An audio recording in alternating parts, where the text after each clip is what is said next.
thank you so much for coming out this afternoon and attending Whale Fest, because it's a pretty amazing event every year. So thanks for coming out and showing your support for all the whales and all the nonprofits that are here displaying. I don't know how many people have seen me talk, but just bear with me, because I like to play this, because Marine Life Studies is a multifaceted organization. So I want to show this video, and it should just start playing.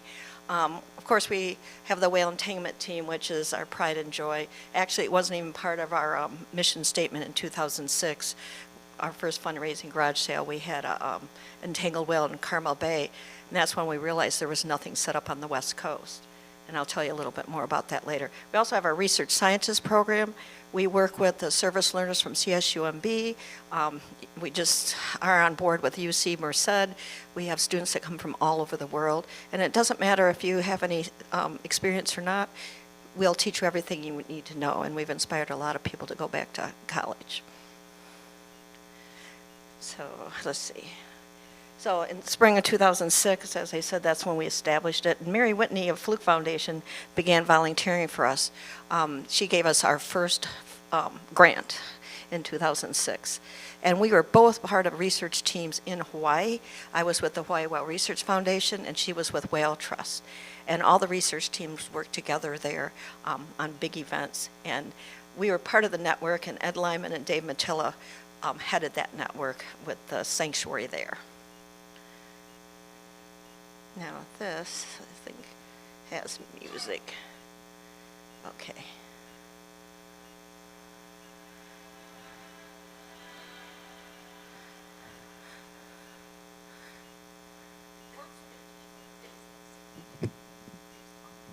You can't hear that, can you?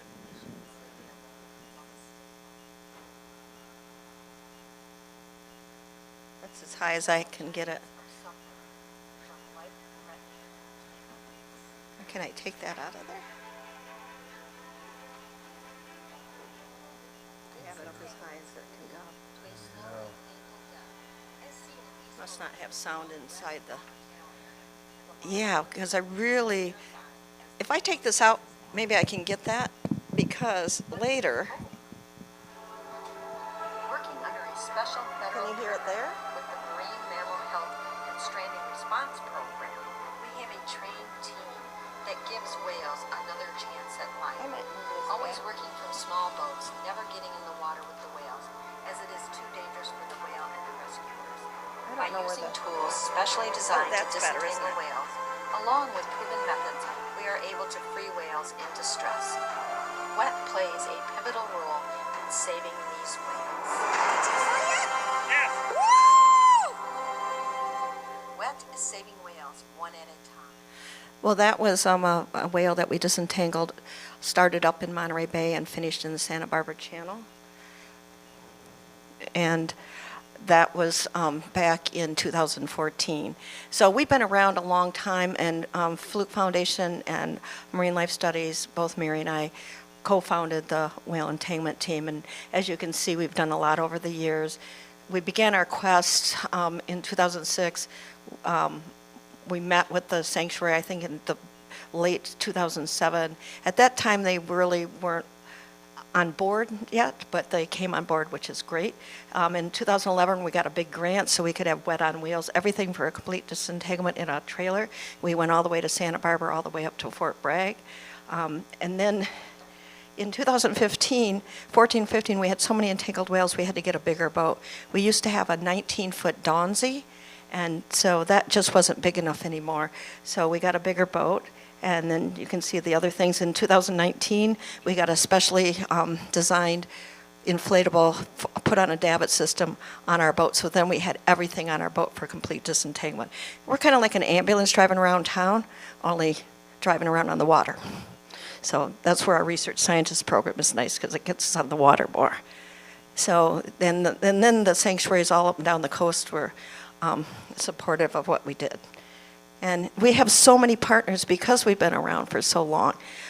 Really in the beginning it was the Monterey Bay National Marine Sanctuary Conservation Working Group that actually propelled us forward. They helped us write letters, so then we got notice, and everything happened because of their efforts, which was great. But you can see all the different partners we have. Disentangling whales is not an individual act. We need the whole community. And you can see all the different people that are partners of ours. And one of the biggest ones is our whale watch and fishing community, because they're on the water all the time and they sight the whales, call us, stand by until we get there. But number one on our team is our donors. We're 95% funded by individuals. We don't have grants for NOAA. I just found out a few years ago that was what most people thought, but I just want to dispel that myth. Anyway, why do they get entangled? They're curious, playful. This humpback whale played in kelp for 2 hours, and if that was blue steel line, that animal would have starved with it wrapped around its rostrum and head and its mouth closed. So it would have starved with that type of entanglement, but that's just kelp. They're just used to playing with things in their watery world. And they can't really tell the difference, especially here. This is a picture from Entanglement in Hawaii, just so you can see some of an entanglement. Here we have such turbid water, and when they're feeding, they might have their mouth open. They don't see the lines in the water that are the down lines from the different fishing industries. And they'll get them in their mouth, and then they tend to roll, so that makes it even worse. And the problem is that where all the bait fish is, where the whales feed, that's where the big fish come to, and that's why it's the overlap of the feeding grounds of the whales and the fishermen, especially commercial. But so we were able to get a hotline. We didn't have a hotline until I think it was around 2010 or 11. There was one in Hawaii, Alaska, and the East Coast. So we finally talked NOAA into putting that together for us, which they did. So once a whale is reported, our team mobilizes. And this is our boat, and that's the blue boat on the very back is our new, well, it's not new, it's in 2018 now, but it's designed just for whale disentanglement. So we have everything complete for that. So the main thing we do when we first come upon a whale is assessment. That's the most crucial. Every whale entanglement is different. You can't just assume by looking at a few lines at the top of the surface. That's why we try to get underwater footage as well. And the main thing is that you want to make sure where we're going to cut before we make one cut at all, because we want to make as few cuts as possible, because a whale will only let you work on it so long, and then they're like, we're done with you. They've never come back and thanked us. I'll tell you that. They just want to swim away. So you can see some of the different entanglements there. But I love this slide. The Center for Coastal Studies let us borrow it. Look, it looks like it's going to be such an easy entanglement. Just cut that line and the whale will be free. This is an actual entanglement on the East Coast. That's really what's under the water. That's why the assessment is important, because if you would have cut that line, the whale still would be entangled. And we've had a couple fishermen disentangle a whale, but they didn't disentangle it. They just cut it free from their pot. And so that's not the same as cutting all the lines and letting it be free. So, but anyway, I had to redo my whole talk that I was going to do today because we just disentangled a whale. So this is going to be a case study of one that started in March. And that's why I wanted the sound, because I've got some video where you'll be able to be like right in the little boat behind the whale. So as I said, the Whale Watch community, Kate texted us on March 22nd. I was down in bed sick, and Stephanie Marcos, our operations manager, was not available. And then our partner from MBO, Marine Mammal Center, she wasn't available. But the next day, Kate found it again, so they ran out. But the weather had changed. No one was standing by, and they couldn't find it. So on Monday, Stephanie and I and our crew went out, and so we could be on the water, and we were searching for it too. But Kate called us, and because we were out there already, she stood by. We were there in 10 minutes from the call that she made on the radio. So this is the assessment of this particular animal. So that's on the left side, that top slide. There's actually 4 buoys, and then behind it are 2 white buoys. You can see on the bottom. Left, is that left? Yeah, left for you. Slide. So, but the flukes in between those white buoys and those orange crusted buoys. So there was line over top of the fluke. So, of course, we called our partner Julia. Stephanie and Julia are level 3s. I mentored them into a level 3 position because it's really hard for women to move up. There's a lot of bias in our network, so I'm always proud of these gals when they're out there. Stephanie's a bowler. She threw, I was going to bring the grapple. She threw the grapple like 32 feet, nailed it between those orange buoys and that white buoy, and with a grapple and secure attachment for our telemetry on the first try. And they say it's all about brawn, but it's not. So there's they had thrown the grapple, and so you can kind of see, you just see a piece of it up there. The other underwater was really taken the next day on the 25th of March, but you can see where the grapple landed. And there were 2 buoys that were back from the trailing edge, and then those 4 buoys up there. You can't see all of them in that shot, but that's where they were, right by where the fluke and the tailstock inserts into the fluke. So from the first day, you can see where the telemetry was attached, and then there it was the next morning at 7 a.m. So it had traveled. Don't mind those 2 big straight lines. That's an anomaly on Argos, because the telemetry uses Argos, sends it up to the satellite, and sometimes there's an anomaly. But anyway, it ended up going a little farther out. See those 2 finger canyons above that white box? It was closer to that one time we got out, because it was 32 miles, and it ended up being 37 miles away the time we left in the morning. So first thing you do is you want to slow down the whale. So you add polyballs. It's just like in Jaws, how they attach barrels to the shark to slow it down. This is our version of the barrels. In fact, in whaling days, that's what they did when they were killing whales. They would slow the whale down and have barrels attached. But the fluke that you see is not the entangled whale. That's a different whale. This whale had anywhere from 2 to 4 companion whales, and they were, in watching what they were doing, they were kind of in a low-order competition group, and one was laying on its side. We were so afraid it was going to get caught in some of the line. And I think this is a video. Should be. Oh, there. Okay. Yeah.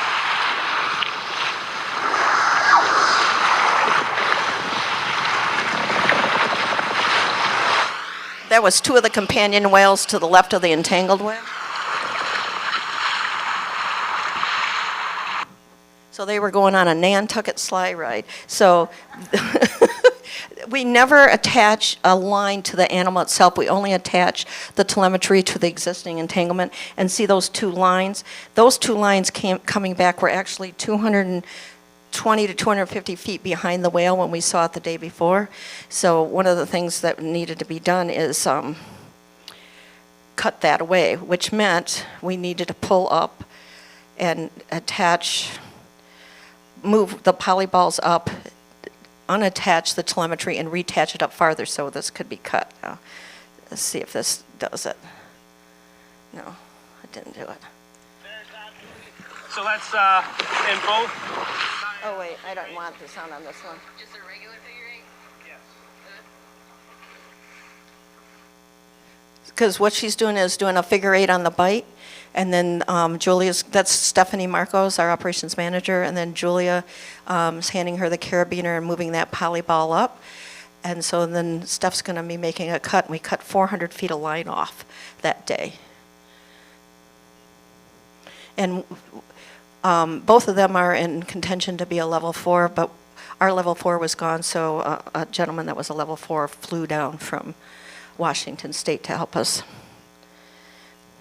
So now, sometimes it plays and sometimes it doesn't. Let's see. That's already. Okay, now they're walking up the line. So, moving closer to the flukes, and I think I wanted sound on this one.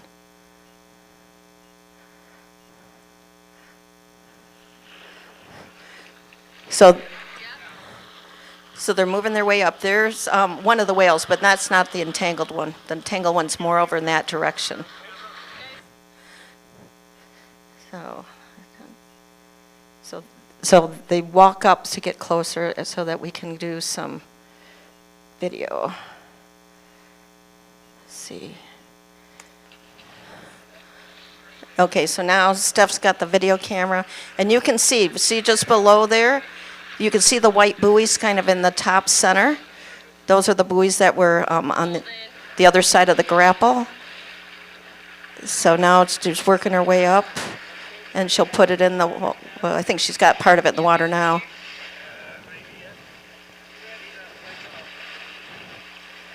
But then she needs to get a little closer to the other buoys.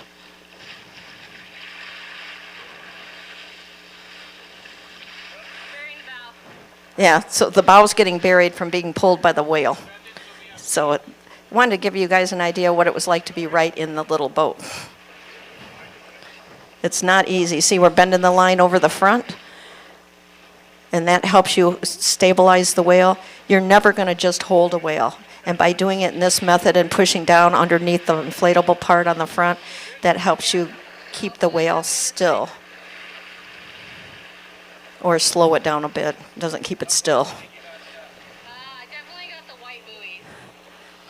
So, but I wanted you to see this part because. In front of the camera. Like 6 inches? Yeah. That's good. You can see the white pecks of the animal. Give opportunity, let's do it just to make sure we Oh, okay. It's just spun around. see what their behavior is here. Those are the companion whales. Rolling's not good, so let's hang out. Oh, I see the white buoys. Those dolphins now. That's not our guy. Yeah, we not only had companion whales, but we also had dolphins buzzing the entangled whale. And they were, the one was like on its side with its tail kind of halfway. That was laying next to the other whale, and we were really afraid that with all the activity, one of them could get entangled in some of the lines. Luckily, that didn't happen.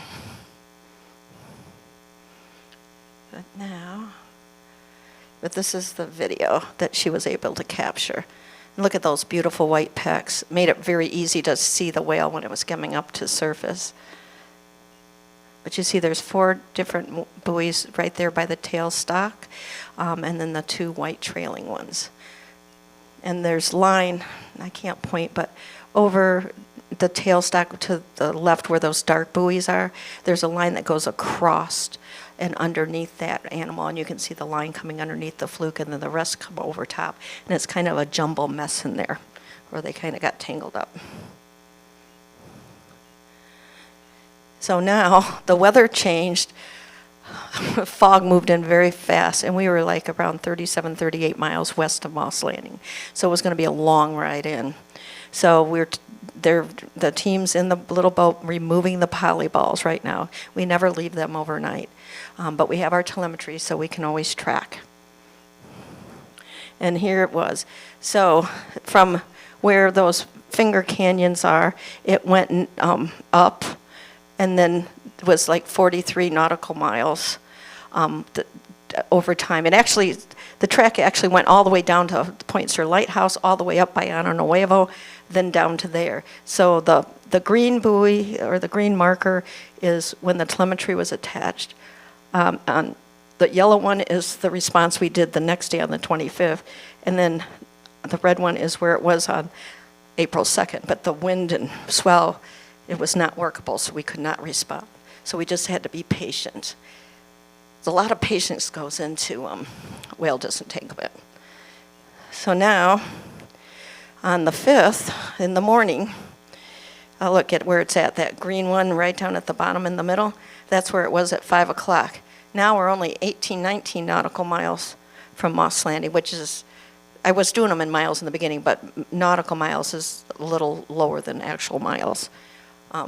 But then that's where we headed to, and we left like at 7 a.m. in the morning because we only had a short window of weather. The wind was going to come in by noon.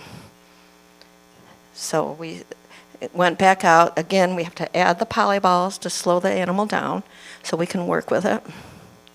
And then this, I love this. Let's see. Cut our thing and then we cut You all can the see the loose. whale.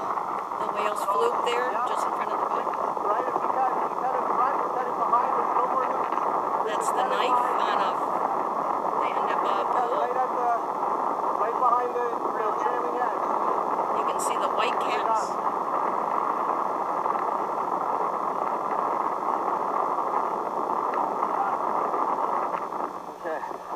Okay. That was the final cut. Now they're bringing it in. But it took a total of 3 cuts in order to get that off. And there was a little bit of line that was embedded in that tailstock. So our level 4 decided that it was better just to leave that and that the animal will actually push it out. Because it's just like if you have a splinter, how it wants to come back out and creates a little thing, and you can kind of usually get your sliver out after a while. It's kind of the same thing with the line. He didn't want to pull the line through the wound and brings foreign material and maybe cause an infection. So that will push its way out, but it was just a tiny amount, and with the buoys that are right there by the tailstock will help that, mitigate that. So that's a lot of kelp that gets dragged in with the line. But yeah, I wanted you guys to like be in the boat. You don't get that very often. And there's a whale after the final cut. And again, it had a companion whale, only one this time, which made it a lot easier than having up to 4. And then that fog had rolled in. And it was like a 2.5 hour ride back to Moss Landing in that fog. But this whale is one we know, called Chuck. Now, I don't know if any of you saw Ted Cheeseman's talk this morning. He's the co-founder of Happy Whale.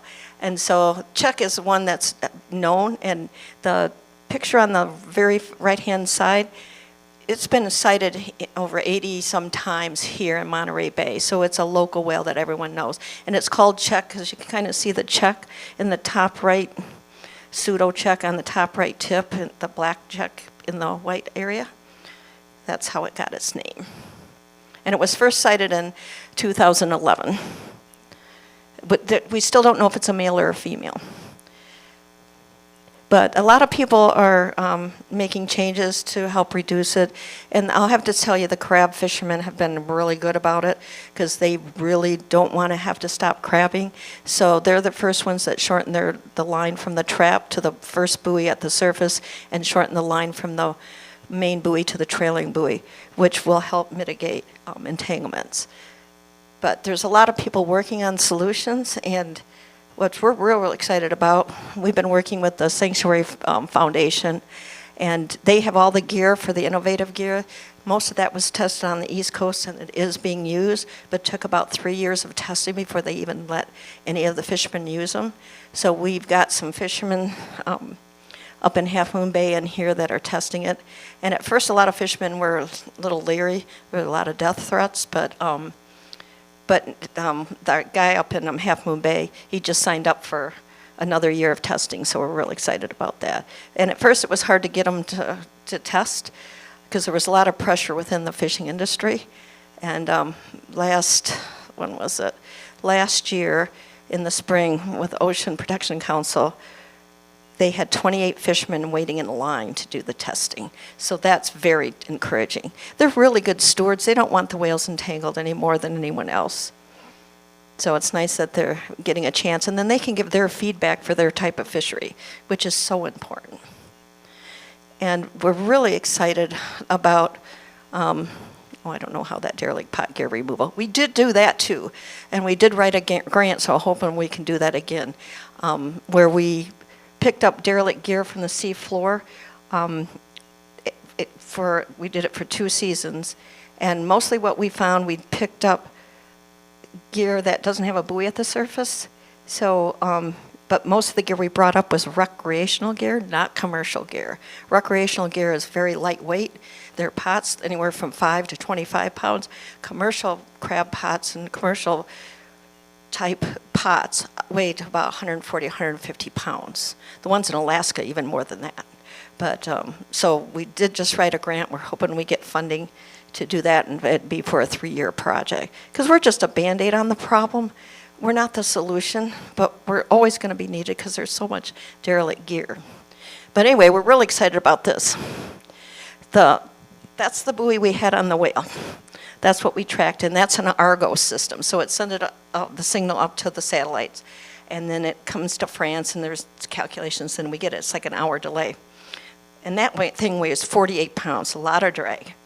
The one on the left is called Scout, and we were able to help test that with the Nature Conservancy, as well as Ed Lyman in Hawaii with the Hawaiian Humpback National Marine Sanctuary there. And we just got it approved to use just like a week ago. So we're really excited about that because that thing on the left is on an iridium system.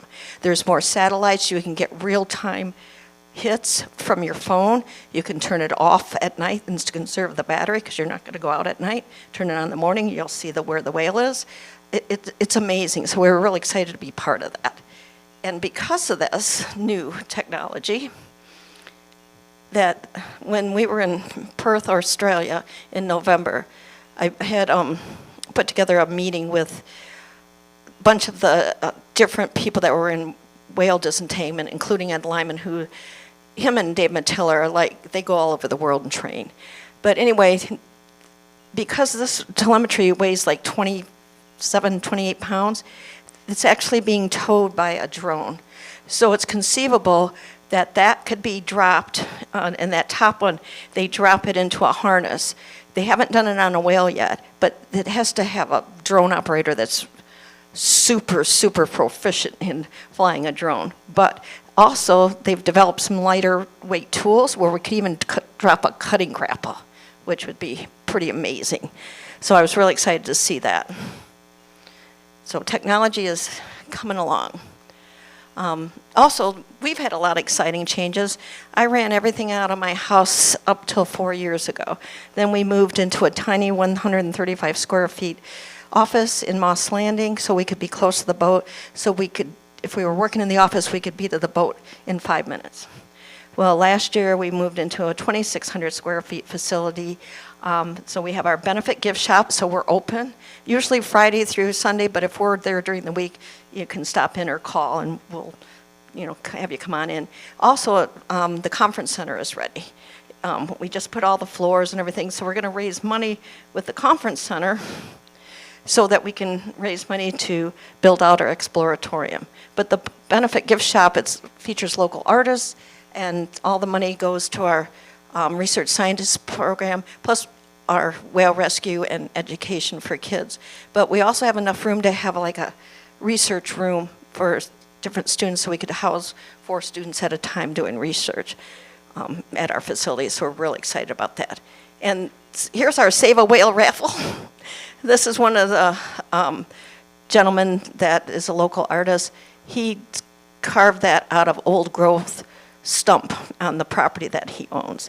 He's really amazing. He's the one who did all those sculptures on the right-hand side and the bottom. Huh? Yes, Robert Seals. And the dark brown ones are all done, and even the blue ones are made out of recycled old water tanks. And he's part of our network too. He's got a 38-foot inflatable, 13 feet wide, and he brings his crew when we need it. And they're just an amazing partner of ours. And then that's amazing. We're doing this as a raffle. So until 500 tickets are sold is when we'll pull the raffle. But, I don't know what happened to that slide. Huh. Oh, I don't know, something happened to that. Anyway, so by supporting our team, you can hold a fundraiser, ask us to come and present, put together a legacy gift, hold a house party. So we're very excited about other things that people have done to help us. As I said, we're 95% from individual donors. And the other thing I didn't say, I went the wrong way. Anyway, on a new facility at the conference center, we're going to have science talks. So we just got it set up. So we're going to start booking different people to talk. I'm going to talk, but we're going to have all different people talk, and do presentations, so stay tuned for that. So if you want any information, you can go to one of our booths and sign up and be on the mailing list. So anyway, does anyone have any questions? Oh, see, I talk too fast. I was so worried about being over, which I usually am. Over there in the back.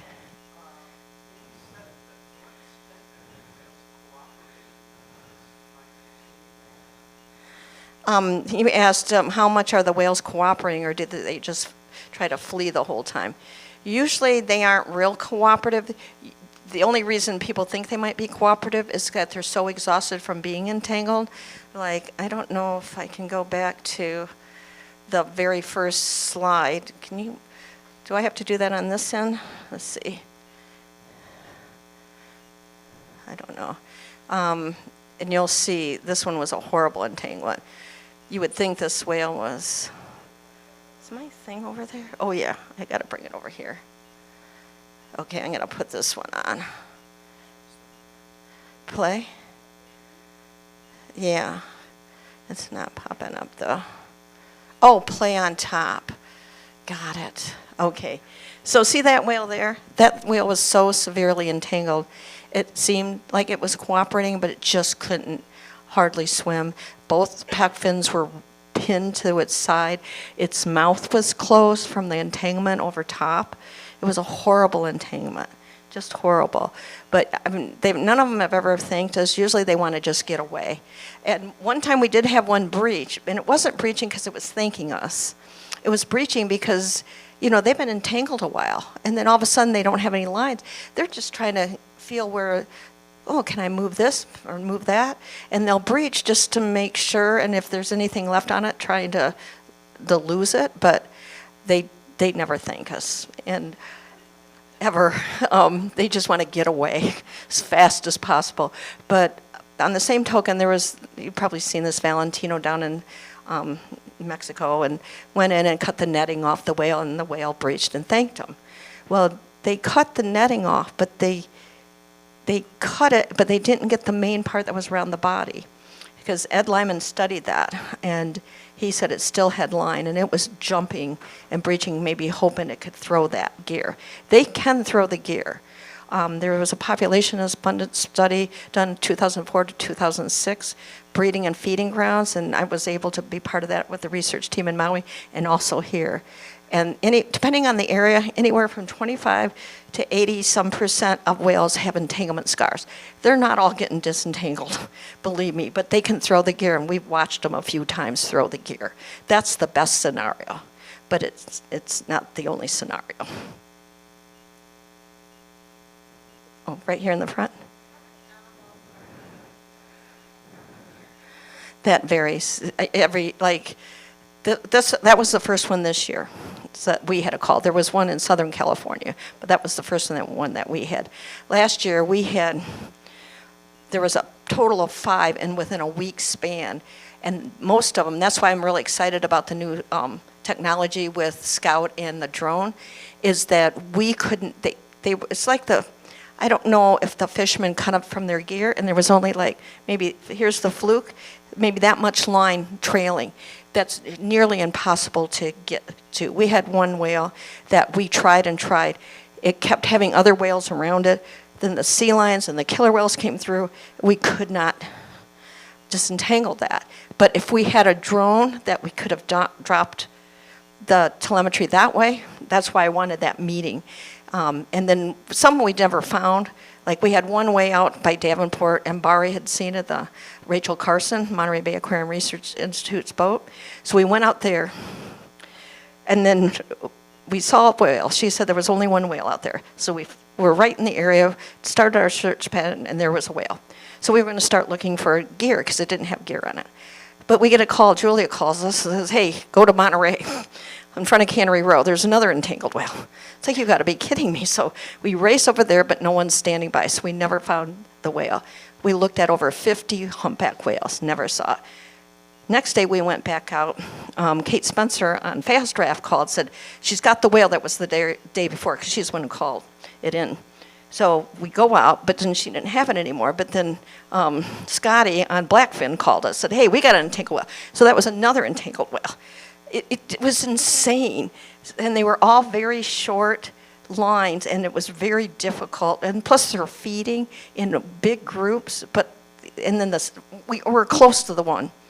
And we were doing it from the big boat because we tried 2 days from the small boat. So we tried it from the big boat, and we came so close. But right then, a whole herd of sea lions come up because they all feed together and just, change the behavior. So it's just like, oh, come on, just separate. We can get you. We can get the telemetry on to help you. But, that's some of the tribulations we have had. And also, we've had our buoy removed and tampered with twice. So, anyone else have a question? Oh, they're in the back. Oh, I'll get to you next, Gwen.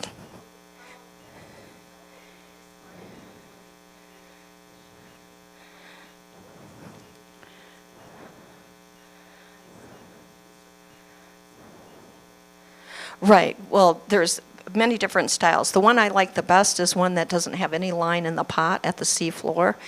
But the Sanctuary Foundation doesn't have that type. I met this gentleman at the Marine Mammal Conference in 2017.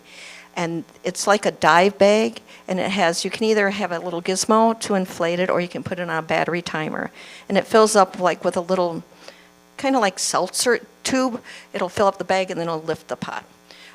At the time, he could only lift maybe 50, 60-pound pots, and I said, you got to have at least 140. Now they can pull the pots up from Alaska that weigh a lot more. So that system is used in the lobster grounds on the East Coast. First time that ground has been able to be fished, but it had to be all that type of gear.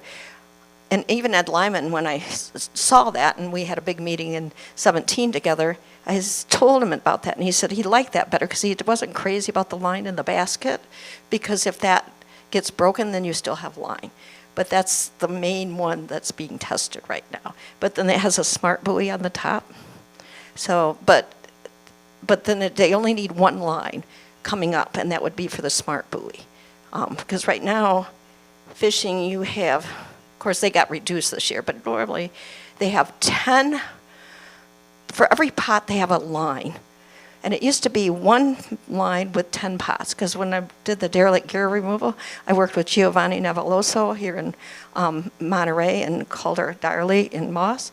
But Giovanni had been fishing since 75. He said there used to be one line for 10 pots. Then maybe 2 lines for 10 pots. And then it just increased the lines. So you're increasing a lot more lines in the water.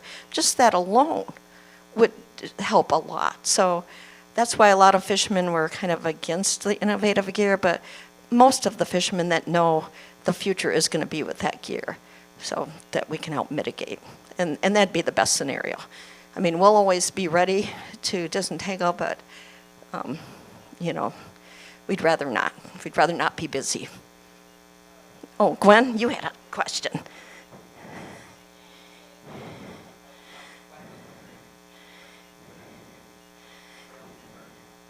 Oh, do whales burp? I imagine so. They're mammals. We've heard them make some funny noises out of their blowholes, too. So, yeah, they make some pretty... I wouldn't doubt it, because most mammals burp. So I imagine so. But good question. I loved it. Is anyone else? Oh, right in the front.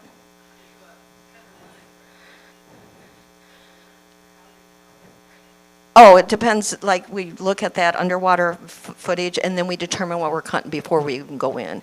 We just don't go slicing and dicing. And that's what happened when we were off Carmel. There was a calf. This was spot prawn gear. And they, from their main buoy to their trailer buoy, is 30 feet long. There was a humpback whale calf caught in it.